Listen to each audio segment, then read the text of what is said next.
আসসালামু আলাইকুম, pulse matrix নিউজে স্বাগতম। আমি মোহাম্মদ রায়হান। আজকের আন্তর্জাতিক সব খবর নিয়ে হাজির হয়েছি। শুরুতে শিরোনামগুলো জানাবো, তারপর বিস্তারিত। তীব্র উত্তেজনার মুখে আকাশসীমা বন্ধ করল ইরান। ২৪ ঘণ্টার মধ্যেই হামলা। আস্ত থাকবে না ইসরায়েলের ঘাঁটিও। ইরান কোনোভাবেই মাদুরোর দেশের মতো নয়। ইরানে ওয়াশিংটনের সামরিক হামলার পরিকল্পনায় জল ঢালল রিয়াদ।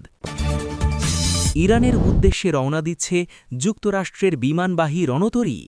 এই বিষয়ে আপনার মতামত কি কমেন্টে জানান এবং যুদ্ধের সকল আপডেট পেতে চ্যানেলটি সাবস্ক্রাইব করুন। আসসালামু আলাইকুম, স্বাগতম জানাচ্ছি পালস ম্যাট্রিক্স সংবাদে। আমি মোহাম্মদ কিবরিয়া। এতক্ষণ শুনছিলেন সংবাদ শিরোনাম, এবার বিস্তারিত। মধ্যপ্রাচ্যের আকাশে আবারও উত্তেজনার ঘনঘটা দেখা দিয়েছে এবং পুরো বিশ্বের নজর এখন ইরানের দিকে, কারণ দেশটি হঠাৎ করেই তাদের আকাশসীমা বন্ধ করার ঘোষণা দিয়েছে, যা আন্তর্জাতিক মহলে বড় ধরনের উদ্বেগের সৃষ্টি করেছে। আপনারা হয়তো লক্ষ্য করেছেন যে গত কয়েকদিন ধরেই ওই অঞ্চলে এক ধরনের থমথমে পরিস্থিতি বিরাজ করছিল, কিন্তু এই আকাশসীমা বন্ধ করার বিষয়টি যেন আগুনে ঘি ঢেলে দিয়েছে, কারণ অনেক সামরিক বিশ্লেষক মনে করছেন আগামী ২৪ ঘণ্টার মধ্যেই হয়তো বড় ধরনের কোনো সামরিক পদক্ষেপ বা পাল্টা হামলার ঘটনা ঘটতে পারে। এই ধরনের পরিস্থিতিতে সাধারণত বাণিজ্যিক বিমান চলাচলে বড় ধরনের বিঘ্ন ঘটে এবং সিভিল এভিয়েশন অথরিটিগুলো তাদের রুট পরিবর্তন করতে বাধ্য হয়, যা আমরা গত কয়েক ঘণ্টায় প্রত্যক্ষ করছি। বন্ধুরা, এই উত্তেজনার পেছনের মূল কারণটি যদি আমরা একটু বিশ্লেষণ করি, তবে দেখা যাবে যে এটি কেবল একটি দেশের বিষয় নয়, বরং পুরো বৈশ্বিক অর্থনীতির ওপর এর প্রভাব পড়ার সম্ভাবনা রয়েছে। কারণ ইরানের ওপর দিয়ে অনেক গুরুত্বপূর্ণ আন্তর্জাতিক ফ্লাইট পরিচালিত হয়। আপনারা যারা আমাদের নিয়মিত দর্শক, তারা জানেন যে মধ্যপ্রাচ্যের এই অস্থিতিশীলতা তেলের বাজারেও বড় ধরনের প্রভাব ফেলে এবং ইতোমধ্যে আন্তর্জাতিক বাজারে জ্বালানি তেলের দাম বাড়তে শুরু করেছে। অনেকেই প্রশ্ন করছেন যে আসলেই কি হামলা হতে যাচ্ছে, নাকি এটি কেবল একটি রণকৌশল মাত্র। তবে বিভিন্ন আন্তর্জাতিক সংবাদ মাধ্যমের সূত্র অনুযায়ী ইরানের সামরিক বাহিনী তাদের মিসাইল ইউনিটগুলোকে সর্বোচ্চ সতর্ক অবস্থায় রেখেছে এবং যে কোনো পরিস্থিতির মোকাবিলা করতে তারা প্রস্তুত রয়েছে বলে জানা গেছে। আপনাদের কি মনে হয়, এই উত্তেজনা কি প্রশমিত হবে, নাকি এটি আরও বড় কোনো সংঘাতের দিকে মোড় নেবে? আপনাদের মূল্যবান মতামত অবশ্যই আমাদের ভিডিওর নিচে কমেন্ট বক্সে লিখে জানাবেন। আমরা চেষ্টা করছি আপনাদের কাছে একদম সর্বশেষ এবং সঠিক তথ্যটি পৌঁছে দিতে, যাতে আপনারা বিশ্ব রাজনীতির এই মারপেচ সহজে বুঝতে পারেন।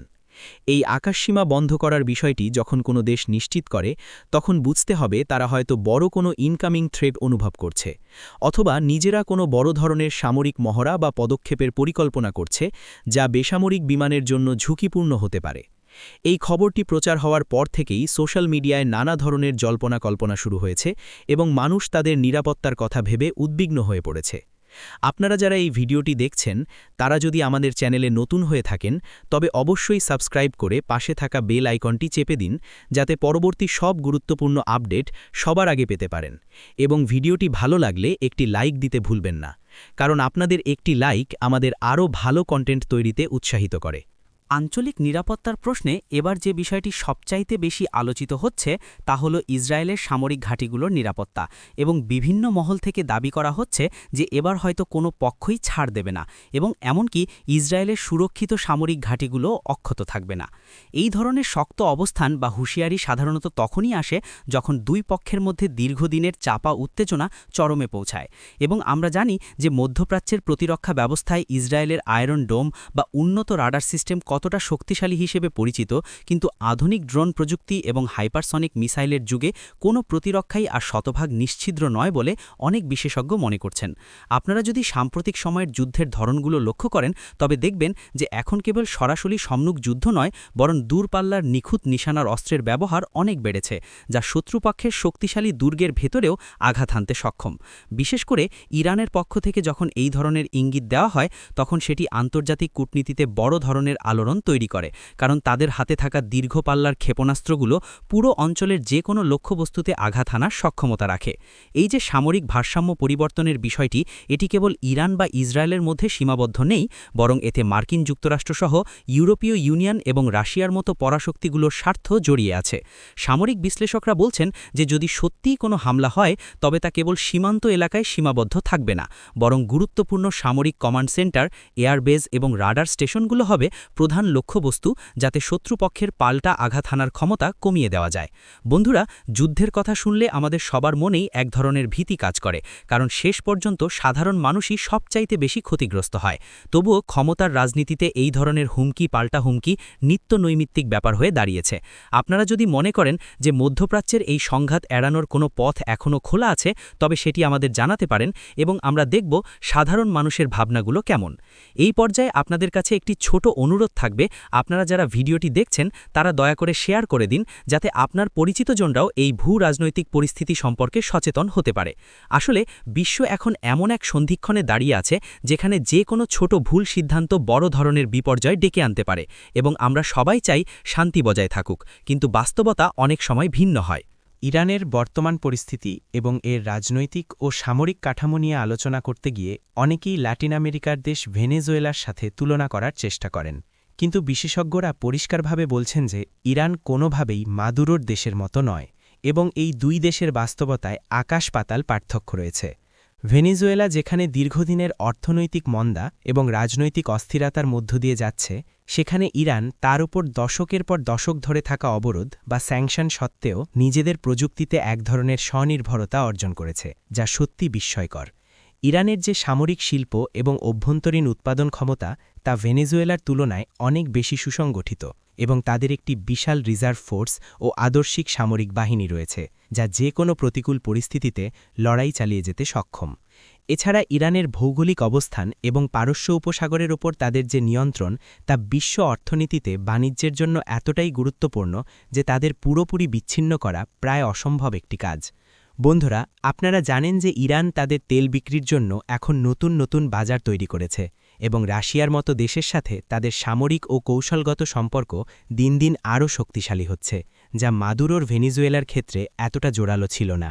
এছাড়া ইরানের বৈজ্ঞানিক গবেষণা, বিশেষ করে তাদের পরমাণু কর্মসূচি এবং মহাকাশ গবেষণা প্রমাণ করে যে তারা একটি শক্তিশালী আধুনিক রাষ্ট্র হিসেবে নিজেদের প্রতিষ্ঠিত করার চেষ্টা করছে। পশ্চিমা অনেক নীতিনির্ধারক হয়তো মনে করেছিলেন যে প্রবল চাপের মুখে ইরানের পতন হবে, যেমনটা তারা অন্য কিছু দেশের ক্ষেত্রে দেখেছিলেন, কিন্তু ইরানের হাজার বছরের ইতিহাস এবং তাদের জাতীয়তাবোধ তাদের অন্য উচ্চতায় নিয়ে গেছে। এই যে ইরান এবং অন্যান্য লাতিন আমেরিকান দেশগুলোর মধ্যে পার্থক্যের কথা আমরা বলছি, এটি বুঝতে হলে আপনাকে মধ্যপ্রাচ্যের সংস্কৃতি এবং তাদের রাজনৈতিক দর্শন সম্পর্কে ধারণা থাকতে হবে। ইরান তার প্রতিরক্ষা ব্যবস্থাকে এমনভাবে সাজিয়েছে যে তারা কেবল দেশের ভেতরে নয়, বরং পুরো অঞ্চলে তাদের প্রভাব বিস্তার করে রেখেছে, যা তাদের একটি আঞ্চলিক পরাশক্তি হিসেবে টিকিয়ে রেখেছে। আপনারা যারা আন্তর্জাতিক রাজনীতি নিয়ে পড়াশোনা করেন বা আগ্রহী, তারা নিশ্চয়ই খেয়াল করেছেন যে ইরান কিভাবে তার প্রক্সি নেটওয়ার্কের মাধ্যমে বিভিন্ন দেশে নিজেদের স্বার্থ রক্ষা করে চলেছে।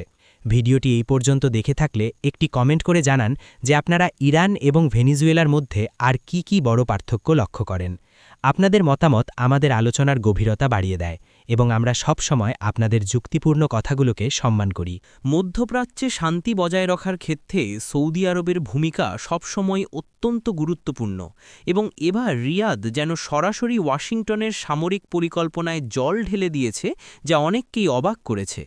দীর্ঘদিন ধরে মার্কিন যুক্তরাষ্ট্র এবং সৌদি আরব ঘনিষ্ঠ মিত্র হিসাবে পরিচিত হলেও সাম্প্রতিক বছরগুলোতে সৌদি আরবের পররাষ্ট্র নীতিতে এক ধরনের ভারসাম্য আনার চেষ্টা লক্ষ্য করা যাচ্ছে, যেখানে তারা কেবল ওয়াশিংটনের ওপর নির্ভর না করে চীন এবং রাশিয়ার সাথেও সম্পর্ক উন্নত করছে।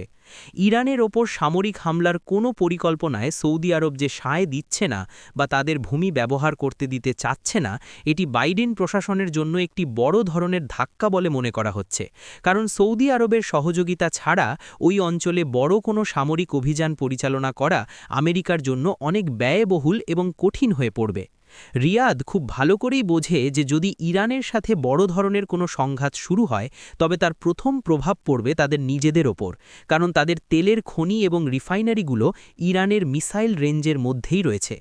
বন্ধুরা, আপনারা হয়তো 2019 সালের সেই আরামকো হামলার কথা ভুলে যাননি, যা সৌদি আরবের তেল উৎপাদনকে সাময়িকভাবে পঙ্গু করে দিয়েছিল, এবং সেই অভিজ্ঞতা থেকেই রিয়াদ এখন আর যুদ্ধের পথে না হেঁটে কূটনীতির মাধ্যমে উত্তেজনা প্রশমন করতে চাইছে।